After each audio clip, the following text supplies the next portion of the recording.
So it goes on and on. Obamacare is a classic one. And if you want to get further ill about the federal government, not that you need any more ammunition for that. I would, if you have any interest in healthcare, I would urge you to go on the CMS website and sign up for their email alerts. And what you will get, you gotta delete them as soon as they come in because they eat up all of your computer space. But what you will receive then is announcement after announcement after announcement of rule after rule after rule that the Center for Medicare and Medicaid Services, the federal government, are promulgating on health care across this nation day after day after day. And on Friday afternoon, it's an avalanche that comes in because they want to put it out on Friday afternoon so that nobody pays attention to it over the weekend, or they don't think. And then they lay the predicate for all sorts of new oppression in the area of healthcare especially. And it's happening in very insidious ways. This week, the Wall Street Journal, above the fold, headline. You see this? Heart surgery. Too many heart surgeries. Right? You see that? Last week, what was it? It was too much treatment for prostate cancer.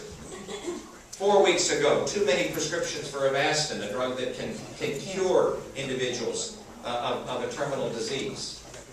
All of this is laying the predicate for the Independent Payment Advisory Board to come in and say we're going to deny care because it is waste, fraud, and abuse, when in fact it is the kind of things that will allow you to save your life and your family's life. This is a very, very dangerous place to be. And so, where are we? Paul Ryan, my dear friend and chairman of the Budget Committee, is fond of saying we got a choice of two futures, and we do. And Danielle from my office has put on your table just some charts to kind of lay out in stark relief exactly what the challenges are, yes, but also what the opportunities are. And this little one in the upper left-hand corner there demonstrates what we believe is the path to prosperity, which is the positive solution that we put on the table with our budget, which is a budget that adopted over a period of time, yes, longer than any of us would like, but over a period of time gets us to balance and then pays off the national debt. The only proposal that's been put out there that actually gets us to pay off the national debt and gets us to balance. And it does so by saying boldly there are some significant changes that need to occur in the federal government. That the things that because of the demographics of our society and 10,000 baby boomers reaching retirement age every single day, 10,000 baby boomers reach retirement age every single day. 10,000 per individuals, 10,000 American citizens become eligible for Medicare and Social Security every single day. And that continues through 2017. And that's why you get this huge upslope on the red. That's the president's budget. That's the president's plan, is to move us to bankruptcy in a way that will make it so that our kids and grandkids will never, not even be able to realize their dreams. They won't even be able to dream. Because there will be the oppressive nature of the federal government will be meting out its punishment on them because of the size of government. So you got to reform Medicare. You got to save Medicare. You got to reform Medicaid. You got to reform Social Security. And our proposal does just that. And that's why the green line comes down and allows us to pay off the debt. Now, where are we with the debt ceiling? It is consuming every minute of energy in Washington, which it means that other things aren't happening. But it should at this point. Because this is one of those pinch points in politics. This is one of the times when you have an opportunity to truly reform the system in fundamental ways. And that's what we're trying to do. That's what we are trying to stand on. And the reason that you haven't had a, quote, deal, a grand compromise at this point, is because of the stalwart members, 87 freshmen and others within the Republican Congress, who are standing up for that principle, for that fundamental American principle, and saying, no, we're not going to play business as usual. We're not going to increase taxes. We're not going to kick this can down the road. We're not going to say, okay, Mr. President, we trust you. Because we don't. You got to box them in. You got to say, you remember in the mid-90s when we were so excited and enthusiastic about our new majority and we were on our way to a balanced budget and we got there?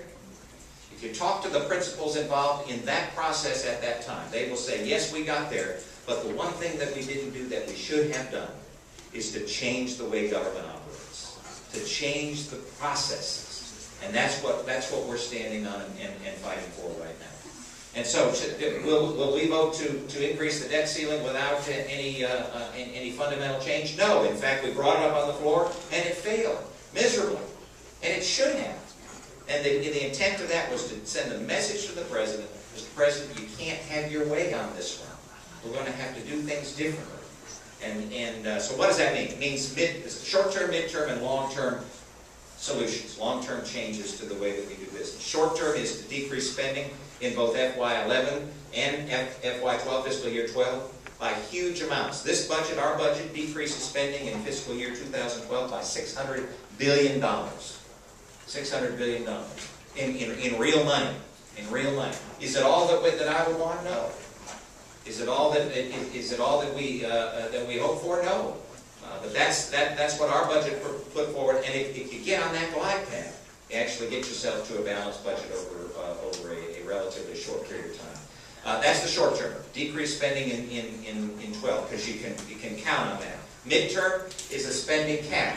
You'll see here on this lower right chart there is what's driving our debt. That's the Social Security, Medicare, and Medicaid. But the revenue, the average amount of revenue used by the federal government since World War II is about 18.5% to 20%. That's kind of what the government is running. Right now we're at 25%. That's too much. GDP, I'm sorry, percent of GDP. Right now we're 25%, and we're going to 28%. And then higher. When you take that kind of money out of the private sector, then what happens is that the private sector grinds to a halt. Absolutely grinds to a halt. So we've got to get it back down and have a cap on spending for the midterm.